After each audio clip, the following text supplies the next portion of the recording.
ಎಲ್ಲ ನಮಸ್ಕಾರ ಸ್ನೇಹಿತರೆ, welcome back to our channel, ನಿಮ್ಮ ಮನೆ ಮಗ ಚಾನಲ್ಗೆ. ಇವತ್ತಿನ ಟಾಪಿಕ್ ಏನಂದರೆ ಯಾವುದೋ ನಿಮ್ಗೆ ವಿಶೇಷವಾಗಿ ದೇವಸ್ಥಾನ ತೋರಿಸ್ಬೇಕಂತ ಈ ನಡುವೆ ವೀಡಿಯೋಸ್ ಮಾಡ್ತಾ ಇದ್ದೇನಲ್ಲ, ಅದರ ಸಲುವಾಗಿ ಇವತ್ತು ಹೊಸಕೋಟೆಯಲ್ಲಿ ಇರ್ತಕ್ಕಂಥ ಅವಿಮುಕ್ತೇಶ್ವರ ಸ್ವಾಮಿ ದೇವಸ್ಥಾನ ತೋರ್ಸಕ್ಕೆ ಬಂದಿದ್ದೀನಿ. ನೋಡಿ, ಅಲ್ಲಿ ಕಾಣಿಸ್ತಾ ಇದೆಯಲ್ಲ, ಅದೇ ದೇವಸ್ಥಾನ, ಅವಿಮುಕ್ತೇಶ್ವರ ಸ್ವಾಮಿ ದೇವಸ್ಥಾನ. ಇದು ಎಂಟ್ರೆನ್ಸಲ್ಲಿ ಇರ್ತಕ್ಕಂಥ ಒಂದು ಗೋಪುರ. ಇದು ನಿಮ್ಗೆ ತೋರಿಸ್ತಾ ಇರೋದು. ಇವಾಗ ಬನ್ನಿ, ಮೊದಲನೇದಾಗಿ ಎಂಟ್ರೆನ್ಸಿಂದ ಹೋಗೋಣ, ತೋರಿಸ್ತೀನಿ ಒಂದೊಂದಾಗಿ. ಇಲ್ಲಿ ಕಾಣಿಸ್ತಾ ಇದೆಯಲ್ಲ, ಇಲ್ಲಿ ಎಂಟ್ರೆನ್ಸಲ್ಲಿ ಇರ್ತಕ್ಕಂಥ ಗೇಟು. ಇಲ್ಲಿ ಚಪ್ಪಲಿ ಬಿಟ್ಬಿಟ್ಟು ಹೋಗೋಣ ಬನ್ನಿ. ಬೇಡ, ಸ್ವಲ್ಪ ಮುಂದೆ ಬೇಡ. ಇಲ್ಲಿ ಕಾಣಿಸ್ತಾ ಇದೆಯಲ್ಲ, ಇಲ್ಲಿ ಎಂಟ್ರೆನ್ಸು. ಇಲ್ಲಿ ಇರ್ತಕ್ಕಂಥದ್ದು ಗೋಪುರ. ಇಲ್ಲಿ ದೀಪ ಎಲ್ಲ ಹಚ್ತಾರೆ. ಈ ಕಾರ್ತಿಕ್ ಮಾಸ ಎಲ್ಲ ಬರ್ತಲ್ಲ ಅಂತ ಟೈಮಲ್ಲೆಲ್ಲ ಹಚ್ತಾರೆ. ಇಲ್ಲಿ ಇದು ಧ್ವಜಸ್ತಂಭ ಇದೆ. ಇಲ್ಲಿ ಎರಡಿದೆ. ಒಂದು ಏನಂದರೆ ಇಲ್ಲಿ ದೀಪ ಹಚ್ಚೋದು ಕಂಡ್ಬಿಟ್ಟು ಒಂದು ಕಂಬ ಇದೆ, ಅಲ್ಲಿ ಧ್ವಜಸ್ತಂಭ ಅಂತಿದೆ. ಅಂದರೆ ದೇವರ ಆಪೋಸಿಟಲ್ಲಿ ಇರ್ತಕ್ಕಂಥದ್ದು. ನೋಡಿ, ಅಲ್ಲಿ ಕಾಣಿಸ್ತಾ ಇದೆಯಲ್ಲ, ಇದು ಅಲ್ಲಿ ಬೋರ್ಡ್ ಕಾಣಿಸ್ತಿದೆ ನೋಡಿ, ಶ್ರೀ ಅವಿಮುಕ್ತೇಶ್ವರ ಸ್ವಾಮಿ ದೇವಸ್ಥಾನ ಹೊಸಕೋಟೆ ಅಂತ ಕಾಣಿಸ್ತಾ ಇದೆಯಲ್ಲ. ಈ ದೇವಸ್ಥಾನಕ್ಕೆ ಬರಬೇಕು ಸ್ನೇಹಿತರೆ. ಇವಾಗ ಅವಿಮುಕ್ತೇಶ್ವರ ಸ್ವಾಮಿ ದೇವಸ್ಥಾನ ತೋರಿಸ್ತಾ ಇದ್ದೀನಲ್ಲ, ಇದು ಬಂದುಬಿಟ್ಟು ಹೊಸಕೋಟೆಯಲ್ಲಿ. ಇವಾಗ ಬೆಂಗಳೂರಿಂದ ಬರಬೇಕಂದ್ರೆ ಬೆಂಗಳೂರಲ್ಲಿ ಬೆಂಗಳೂರು ಮಾರ್ಕೆಟಲ್ಲಿ ಹತ್ತಿದ್ರೆ ಬಸ್ಸು, ಹೊಸಕೋಟೆ ಬಸ್ ಡೈರೆಕ್ಟಾಗಿ ಸಿಗುತ್ತೆ. ಅಲ್ಲಿಂದ ಒಂದು ಸ್ಟೇಡಿಯಂ ಅಂತ ಹೇಳಿದರೆ ಅಲ್ಲಿಂದ ಒಂದು 200 ಮೀಟರ್ಸ್ ಏನೋ ಆಗುತ್ತೆ ಮೇ ಬಿ. ಅಲ್ಲಿ ನಡ್ಕೊಂಡು ಬರ್ಬೋದು. ಇಲ್ಲ ಅಂತಂದರೆ ಆಟೋ ಇರುತ್ತೆ, ಆಟೋ ಫೆಸಿಲಿಟಿ ಇರುತ್ತೆ, ಆಟೋಲೆಲ್ಲ ಬರ್ಬೋದು. ನಿಮ್ಮ ಅಂಗಡಿಯಲ್ಲಿ ಓನ್ ವೆಹಿಕಲು ಎಲ್ಲ ವ್ಯವಸ್ಥೆ ಇದೆ, ನೀವು ಬರ್ಬೋದು. ಏನಂತ ಏನು ವ್ಯವಸ್ಥೆ ಇಲ್ಲ ಅನ್ನೋಂಗಿಲ್ಲ, ಎಲ್ಲನೂ ಇದೆ. ಆಮೇಲೆ ದೇವನಹಳ್ಳಿ ಸೈಡ್ ಬರಬೇಕಂದ್ರೆ ದೇವನಹಳ್ಳಿಯಲ್ಲಿ ಬಸ್ ಹತ್ತಿರ ಅಲ್ಲಿಂದಲೂ ಸಿಗುತ್ತೆ. ಬೇಕಂದರೆ ನಿಮ್ಗೆ ಹೊಸಕೋಟೆ ಬಸ್ಸು ಬೇಕಂದರೆ ಬರ್ಬೋದು. ಇಲ್ಲೇ ಸ್ಟಾಪು ಕೊಡುತ್ತೆ ನಿಮಗೆ, ರಾಘವೇಂದ್ರ ಸರ್ಕಲ್ ಅಂತ, ಅದು ಅಲ್ಲೇ ಇರೋದು. ಇದು ಅವಿಮುಕ್ತೇಶ್ವರ ದೇವಸ್ಥಾನ. ಬೇಕಂದರೆ ಅಲ್ಲಿ ಸ್ಟಾಪ್ ಕೊಡುತ್ತೆ, ಬರ್ಬೋದು.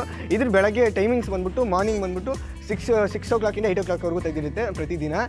ಮೈನ್ ಮುಖ್ಯವಾಗಿ ಅಂದರೆ ಸೋಮವಾರದತ್ತು ಕಂಪಲ್ಸರಿ ತೆಗೆದಿರುತ್ತೆ. ಆಮೇಲೆ ವಿಶೇಷ ಹಬ್ಬದ ದಿನಗಳು, ಆಮೇಲೆ ಕಾರ್ತಿಕ್ ಮಾಸ ಇಂಥ ಟೈಮಲ್ಲೆಲ್ಲನೂ ತೆಗೆದಿರುತ್ತೆ ಇಲ್ಲಿ ದೇವಸ್ಥಾನ. ಮತ್ತು ಈವ್ನಿಂಗ್ ಬಂದುಬಿಟ್ಟು 5 o'clock 7:30 8 ಇರುತ್ತೆ. ಒಂದೊಂದ್ಸಲಿ ಏನಾದ್ರು ವಿಶೇಷ ಹಬ್ಬ ಇದ್ದರೆ 10 ಇರುತ್ತೆ, ಹೇಳೋಕ್ಕಾಗಲ್ಲ. ಮಾರ್ನಿಂಗ್ ಅಷ್ಟೇ. ಮಂಡೇ ಹೊತ್ತು ಮಾತ್ರ ಮಾರ್ನಿಂಗ್ 10 o'clock ಕಂಪಲ್ಸರಿ ಇಡ್ತಾರೆ. ಮೊದಲೇ ಈ ಧ್ವಜಸ್ತಂಭ ಕಾಣಿಸ್ತಾ ಇದೆಯಲ್ಲ, ಇಲ್ಲಿ ಕಲ್ಲುಪ್ಪು ಏನಕ್ಕೆ ಹಾಕಿದ್ದಾರೆ ಅಂದರೆ, ಇಲ್ಲಿ ನಾವು ಏನಾರ ಒಂದು ಋಣಬಾಧೆ ಅಂತಾರಲ್ಲ, ಏನಾರ ನಾವು ಕೈಯಲ್ಲಿ ಇಲ್ಲೆಲ್ಲ ಕಾಸು ದುಡ್ಡು ಇಂಥದ್ದೆಲ್ಲ ಅಂತಾರಲ್ಲ, ಅಂಥ ಟೈಮಲ್ಲಿ ಬಂದುಬಿಟ್ಟು 9 ಸೋಮವಾರದೊತ್ತಾಗಲಿ ಇಲ್ಲೆಲ್ಲ ಬಂದು 3 ಪ್ರದಕ್ಷಿಣೆ ಹಾಕಿ ಹಾಕಾಗ ಒಂದೊಂದು ಇಡೀ 4 ದಿಕ್ಕಿಗೂ ಒಂದೊಂದು ಇಡೀ ಕಲ್ಲುಪ್ಪು ಹಾಕ್ಬಿಟ್ಟು 1 ರೂಪಾಯಿ ಕಾಯಿನ್ ಇಟ್ಟರೆ ನಮ್ಗೇನಿದೆ ಕಷ್ಟಗಳು ಅದೆಲ್ಲ ಪರಿಹಾರ ಆಗುತ್ತೆ ಅಂದ್ಬಿಟ್ಟು ಇಲ್ಲಿ ಉಪ್ಪು ಹಾಕ್ತಾರೆ. ಅದೇ ಇಲ್ಲಿನ ವಿಶೇಷ ಅಂತಂದರೆ ಧ್ವಜಸ್ತಂಭ ಹತ್ರ ಇರತಕ್ಕಂಥದ್ದು.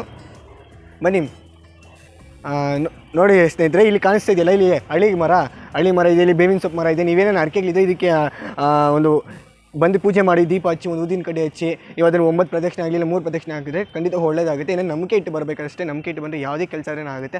ಅರ್ಧರ್ಧ ಮನಸ್ಸಲ್ಲಿ ಬಂದರೆ ಖಂಡಿತವಾಗೂ ಅದು ಎಂತ. ಇವಾಗ ನಾವೇ ಏನೋ ಒಂದು ಕೆಲಸ ಮಾಡಬೇಕಂದ್ರೆ ಅರ್ಧಂಬರ್ಧ ಮಾಡಿದ್ರೆ ಕೆಲಸ ಆಗುತ್ತೆ, ಆಗಲ್ಲ ತಾನೆ. ಹಂಗೇನೇನೆ ನಾವು ಏನೇ ಒಂದು ಕೆಲಸ ಮಾಡಬೇಕು ಅನ್ನೋ ಭಕ್ತಿಯಿಂದ ಕೇಳ್ಬೇಕಂದ್ರೆ ಒಳ್ಳೆ ಮನಸ್ಸಿಂದ, ಶುದ್ಧ ಮನಸ್ಸಿಂದ, ಎಲ್ಲ ಟೆನ್ಷನ್ ಎಲ್ಲರಿಗೂ ಇರೋದೇ. ಅದೆಲ್ಲ ಬಿಟ್ಟು ಇಲ್ಲಿ ಬಂದು ಖಂಡಿತವಾಗೂ ಏನೋ ನೀವು ಅರ್ಕೆ ಏನೇನಿದೆಯೋ ಅದನ್ನೆಲ್ಲನೂ ನೀವು ಈ ಪ್ರದಕ್ಷಿಣೆ ಮುಖಾಂತರವಾಗಿ ನೀವು ಸಲ್ಲಿಸ್ಬೋದು. ಇಲ್ಲಿ ಖಂಡಿತವಾಗೂ ನೆರವೇರುತ್ತೆ. ಬನ್ನಿ ನೆಕ್ಸ್ಟ್ ತೋರಿಸೋದಾದರೆ ಇಲ್ಲಿ ಬಂದ್ಬಿಟ್ಟು ಒಂದು 10:30 11 o'clock ಏನೋ ಆಗಿದೆ ನಾನು ಬಂದಿರೋದರಲ್ಲಿ. ಬಟ್ ಗುಡಿ ಕ್ಲೋಸ್ ಆಗಿದೆ. ಬಟ್ ಆದರೆ ನಿಮಗೋಸ್ಕರ ತೋರಿಸ್ತಾ ಇದ್ದೀನಿ.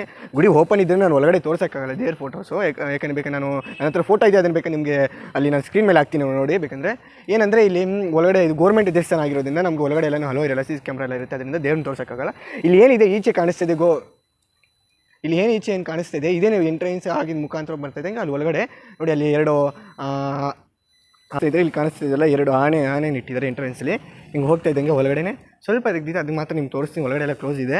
ಬನ್ನಿ, ಇಲ್ಲೆಲ್ಲನೂ ನಿಮಗೆ ಕಂಬಗಳು ಕಾಣಿಸ್ತಿದ್ದಿಲ್ಲ, ಇದೆಲ್ಲ ಪುರಾತನ ಸುಮಾರು ವರ್ಷಗಳದ್ದು ಇವೆಲ್ಲನೂ ನೋಡಿ ಎಷ್ಟು ಹಳೇದು. ಇದ್ರ ಮೇಲೆ ಎಲ್ಲನೂ ಯಾವ ಥರ ಶಿಲೆಗಳನ್ನೆಲ್ಲನೂ ಮಾಡಿದೆ. ಇಲ್ಲಿ ಹೊಸಕೋಟೆಯಲ್ಲಿ ವಿಶೇಷವಾಗಿ ತೇರು ನಡೀತದಲ್ಲ, ಕರಗಾದ್ರ ಜೊತೆಗೆ ಫಸ್ಟ್ ತೇರು ನಡೀತದೆ. ಅದರ ಹಳೇದ ಕಾಲದ ಯೂಸ್ ಮಾಡ್ತಾ ಇರ್ತಕ್ಕಂಥದ್ದು ತೇರಿಗೆ ಯೂಸ್ ಮಾಡ್ತದೆ. ಇವಾಗ ಹೊಸದು ಬೇರೆ ಇದೆ, ಆ ಕಡೆ ಇದೆ, ತೋರಿಸ್ತೀನಿ ಬನ್ನಿ. ನೋಡಿ, ಇಲ್ಲಿ ಇದು ತೇರಿನ ರಥದ ಚಕ್ರಗಳು 1 2 3 4 ಇದೆ. ಇಲ್ಲಿ ವರ್ಷಕ್ಕೊಂದ್ಸರಿ ನಡೆಯುತ್ತಲ್ಲ, ಈ ಮೇ ತಿಂಗಳಲ್ಲಿ ನಡೆಯುತ್ತೆ. ಇಲ್ಲಿದೆಯಲ್ಲ, ಇದು ಹೊಸಕೋಟೆ ಕರಗ ನಡೆಯೋ ಟೈಮಲ್ಲಿ ಇಲ್ಲಿ ರಥ ನಡೆಯುತ್ತೆ. ಅದರದ್ದು ಇದೆಲ್ಲ ಚಕ್ರಗಳು ನೋಡಿ. ಇಲ್ಲೆಲ್ಲ ಎಷ್ಟು ಪುರಾತನದ್ದು, ಇದ್ರ ಮೇಲೆ ಎಲ್ಲನೂ ಎಷ್ಟು ಚೆನ್ನಾಗಿ ಕೆತ್ತನೆ ಮಾಡಿದ್ದಾರೆ ಅಂದರೆ ನೋಡಿ ಸ್ನೇಹಿತರೆ. ಇದ್ರ ಮೇಲೆಲ್ಲನೂ ಎಷ್ಟು ಹಳೇದು ಇವೆಲ್ಲನೂ ಕಂಬಗಳು ನೋಡಿ. ಇಲ್ಲಿ ಕಾಣಿಸ್ತಿದೆಯಲ್ಲ, ಒಳಗಡೆ ಒಂದು 3 ದೇವರುಗಳಿದೆ. ಒಂದು ಮೊದಲನೇ ಗಣೇಶ ಅಂತಿದೆ, ಗಣೇಶ ದೇವರಿದೆ ಒಳಗಡೆ. ಮತ್ತು ಅವಿಮುಕ್ತೇಶ್ವರ ಅಂತ ಅಂದ್ಬಿಟ್ಟು ಲಿಂಗ ಅಂತ ಒಂದು ದೇವರಿದೆ, ಲಿಂಗ ಅನ್ನೋ ಒಂದು ದೇವರಿದೆ. ಮತ್ತು ಇದು ಕಿಂಡಿ ನೋಡಿ, ಇಲ್ಲಿ ಕಾಣಿಸ್ತಿದೆಯಲ್ಲ ಹೊರಗಡೆಯಿಂದ ನೋಡಿ, ಕಾಣಿಸ್ತಿದೆಯಲ್ಲ, ಅಲ್ಲೆಲ್ಲ ಇದೆಲ್ಲ ಇಷ್ಟೇ ಕಾಣಿಸ್ತಾ ಇರೋದು. ನಿಮ್ಗೆ ಅದನ್ನೇ ನಾನು ತೋರಿಸ್ಕೊಡ್ತಾ ಇದ್ದೀನಿ, ಜಾಸ್ತಿ ಎಲ್ಲ ತೋರ್ಸೋಕ್ಕಾಗಲ್ಲ. ಇಲ್ಲೆಲ್ಲನೂ ಹೇಳಿದ್ದೀನಲ್ಲ ಆವಾಗಲೇ ಫೋಟೋ ಹಾಕ್ತೀನಿ ಅಂತಂದ್ಬಿಟ್ಟು ನನ್ನ ಹತ್ರ ಫೋಟೋ ಇದೆ ಅಂದ್ಬಿಟ್ಟು ನೋಡಿ ಕಾಣಿಸ್ತಿದೆಯಲ್ಲ. ಆಮೇಲೆ ಬಾಲ ತ್ರಿಪುರ ಸುಂದರಿ ಅಂದ್ಬಿಟ್ಟು ಅಮ್ಮನವರಿದೆ. ಈ ಅಮ್ಮನವ್ರ ಹತ್ರ ಅಂತೂ ಖಂಡಿತವಾಗೂ ಬಂದು ಬೇಡ್ಕೊಂಡ್ರೆ ನೀವು ಖಂಡಿತವಾಗೂ ಎಲ್ಲ ಕೆಲಸಗಳು ನೆರವೇರುತ್ತೆ ನೋಡಿ. ಇದೇ ಭಾಗ ಹಾಕಿದೆ, ನಾನು ಅದನ್ನು ನಿಮ್ಗೆ ತೋರಿಸ್ಕೊಡ್ತಾ ಇದ್ದೀನಿ. ಆಮೇಲೆ ಇಲ್ಲಿ ಒಳಗಡೆ ಎಂಟ್ರೆನ್ಸಲ್ಲೇ ಒಂದು ನವಗ್ರಹ ಇದೆ ಒಳಗಡೆ ಬಂದ್ಬಿಟ್ಟು. ಬೇಕಾದ್ರೆ ನೋಡಿ, ಇಲ್ಲಿಂದ ಕಾಣಿಸುತ್ತೆ ನಮ್ಮ ಬಿ ನೋಡಿ, ಆದಷ್ಟು ಆದರೆ ನೋಡಿ ಇಲ್ಲಿಂದ ಕಾಣಿಸ್ತಿದ್ದಾರೆ. ಅಲ್ಲಿ ಬಾಲ ತ್ರಿಪುರ ಸುಂದರಿ ಅಮ್ಮನವರು ಇರೋದು. ಬೇಕಾದ್ರೆ ನೀವು ಬಂದಿಲ್ಲ ಅಮ್ಮನವ್ರ ಹತ್ರ ನೀವು ಏನೇ ಕೋರಿಕೆ ಕೇಳ್ಕೊಂಡು ಖಂಡಿತವಾಗೂ ನೆರವೇರುತ್ತೆ. ಹಂಗೆ ಬರ್ತಾ ಇದೆ. ಇಲ್ಲಿ ನಾಗರಕಲ್ಲುಗಳಿದೆ, ಬೇಕಂದ್ರೆ ನೀವು ಬಂದು ಹಾಲು ಇದೆಲ್ಲ ಮೊಸರು ಹಾಕಿ ನೀವೇ ಡೈರೆಕ್ಟಾಗಿ ಬಂದು ಪೂಜೆ ಮಾಡ್ಕೊಂಡು ಹೋಗ್ಬೋದು. ಸಪೋಸ್ ನಾಗದೋಷ ಇಂಥವೆಲ್ಲ ಬರುತ್ತಲ್ಲ, ಯಾರನ್ನ ಪುರೋಹಿತರನ್ನ ಕೇಳಿದ್ರೆ ಪಂಡಿತರನ್ನ ಅವ್ರು ಹೇಳ್ತಾರಲ್ಲ ಜಾತಕದಲ್ಲಿ ಏನೋ ದೋಷ ಇದ್ದರೆ, ಇಲ್ಲಿ ಬಂದು ಏನಾರು ಹಾಲು ತುಪ್ಪ ಇವೆಲ್ಲ ಹಾಕಿ ಇಲ್ಲ ನಿಮ್ಮ ಕೈಲಿ ಏನು ಶಕ್ತಿ ಅನ್ಸಾರ ಇಲ್ಲ ಬರೀ ಹಾಲನ್ನು ಹಾಕಿ ಅಭಿಷೇಕ ಮಾಡೋ ಹೋಗಿದ್ರೆ ನಿಮಗೆ ಡೈರೆಕ್ಟಾಗಿ ಬಂದು ಮಾಡ್ಬೋದು. ಅಷ್ಟೊಂದು ಇಲ್ಲಿ ಪ್ರೈವೇಸಿ ಅಂತೆಲ್ಲ ಎಲ್ಲರಿಗೂ ಸರ್ವರಿಗೂ ಸಲ್ಲಿ ಅಂದ್ಬಿಟ್ಟು ಇಲ್ಲಿ ಎಲ್ಲರಿಗೂ ಇಟ್ಟಿದ್ದಾರೆ, ಪಬ್ಲಿಕ್ ಎಲ್ಲರೂ ಬಂದು ಮಾಡ್ಕೊಂಡು ಹೋಗ್ಬೋದು. ಇಲ್ಲಿ ಮಧ್ಯದಲ್ಲಿ ಇರ್ತಕ್ಕಂಥ ಆದಿಶೇಷ, ಆ ಕಡೆ ಇರೋದು ಆದಿಶೇಷ, ಈ ಕಡೆ ಇರೋದು ವಾಸುಕಿದ್ದೀವಿ ಅಂತ ಅಂದ್ಬಿಟ್ಟು ಇದ್ರ ಬೇಕಂದ್ರೆ ವೀಡಿಯೋ ನೀವು ಕಮೆಂಟ್ ಮಾಡಿ, ನೆಕ್ಸ್ಟ್ ಇದ್ರ ಪೂರ್ತಿ ವೀಡಿಯೋ ನಿಮಗೆ ತಿಳಿಸ್ಕೊಡ್ತೀನಿ. ಬೇಕಂದ್ರೆ ಬಂದು ನೀವು ಅಭಿಷೇಕ ಹೇಳೋದೆಲ್ಲ ಮಾಡ್ಕೊಂಡು ಹೋಗ್ಬೋದು. ಇಲ್ಲೆಲ್ಲ ಇದೆ ನೋಡಿ ಇಲ್ಲಿ ಒಂದು ರಾಗಿ ಮರ ಇದೆ. ಬೇಕಂದರೆ ನೀವು ಹಳ್ಳಿ ಮರ ಅಂತ ಕರೀತಾರೆ, ರಾಗಿ ಮರ ಅಂತ ಕರೀತಾರೆ. ಇಲ್ಲಿನೂ ಬೇಕಂದ್ರೆ ಬಂದು ನೀವು ನಿಮ್ದೇನೇನು ಅರ್ಕೆ ಇದ್ರೆ ಇಲ್ಲಿ ದಾರನ ಸುತ್ತಿರೋ 9 ಪ್ರದಕ್ಷಿಣಕ್ಕೆ 9 ಸಲ 9 ರೌಂಡ್ ದಾರ ಸುತ್ತ ಖಂಡಿತ ಆಗುತ್ತೆ. ಬಂದು ನೀವು ನಿಮ್ಮ ಅರ್ಕೆಗಳು ತೀರಿಸ್ಕೊಬೋದು. ಬೇಕಂದರೆ ಬಿಳಿ ದಾರ ಆಗಲಿ ಹಳದಿ ದಾರ ಆಗಲಿ ಬಳಸ್ಬೋದು, ನಿಮ್ಮ ಅನುಕೂಲ ಯಾವ ತಂದರೆ. ನಾನು ನೋಡಿ ಸ್ನೇಹಿತರೆ, ಹಿಂಭಾಗದಲ್ಲಿ ಬಂದರೆ ದೇವಸ್ಥಾನದ ಹಿಂಭಾಗದಲ್ಲಿ ನಾಟ್ಯ ಮಯೂರಿ ಅಂತ ಅಮ್ಮನವರು ಒಂದು ಇಲ್ಲಿ ಇದೆ, ಉದ್ಭವ ಆಗಿರ್ತಕ್ಕಂಥ ಅಮ್ಮನವರು. ಬೇಕಾದ್ರೆ ನೀವು ಇಲ್ಲಿ ಬಂದು ನೀವೇನ ಈ ಭರತನಾಟ್ಯ ಇವರೆಲ್ಲ ಆಡ್ತಾ ಇರ್ತಾರಲ್ಲ, ಇಂಥವ್ರು ಏನಾರ ನೀವು ಬಂದು ಖಂಡಿತವಾಗಿ ಅಮ್ಮನವ್ರ ಹತ್ರ ನೀವು ಒಂದು ಆಶೀರ್ವಾದನ ತೊಗೊಂಡೆ ಖಂಡಿತವಾಗೂ ನೀವು ಒಂದು ಸಕ್ಸಸ್ ಅನ್ನೋದು ಕಂಡ್ತೀರಿ. ಒಂದು ಸಲ ಆಶೀರ್ವಾದನ ತೊಗೊಂಡು ಹೋಗಿ. ಇಲ್ಲಿ ನಾಟ್ಯ ಮಯೂರಿ ಅಂತಕ್ಕಂಥ ಅಮ್ಮನವ್ರದ್ದು ಸ್ಥಾಪನೆ ಅದೇ ಉದ್ಭವ ಆಗಿರ್ತಕ್ಕಂಥದ್ದು. ಇದು ದೇವಸ್ಥಾನದಿಂದ ಹಿಂಭಾಗದಲ್ಲಿ ಇದೆ. ನೆಕ್ಸ್ಟ್ ಮುಂದೆ ಹೋಗ್ತಾ ಇದ್ದಂಗೆ ಮುಂದೆ ಒಂದು ಚಂಡಿಕೇಶ್ವರ ದೇವರು ಅಂತಂದ್ಬಿಟ್ಟು ಒಂದಿದೆ, ಅದನ್ನು ನಿಮ್ಗೆ ತಿಳಿಸ್ಕೊಡ್ತೀನಿ ಬನ್ನಿ.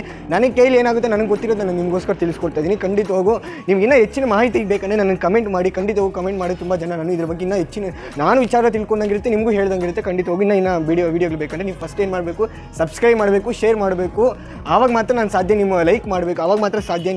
ನಾನು ನಿಮಗೆ ಇನ್ನು ಮುಂದೆ ಗೊತ್ತಿರ್ತಕ್ಕಂಥ ನನಗೆ ಗೊತ್ತಿರೋದು ಇನ್ನು ಸ್ವಲ್ಪ ತಿಳ್ಕೊಂಡು ನಿಮ್ಮ ಮಾಹಿತಿ ತಿಳಿಸ್ಕೊಡ್ತೀನಿ. ಬನ್ನಿ ಮುಂದೆ.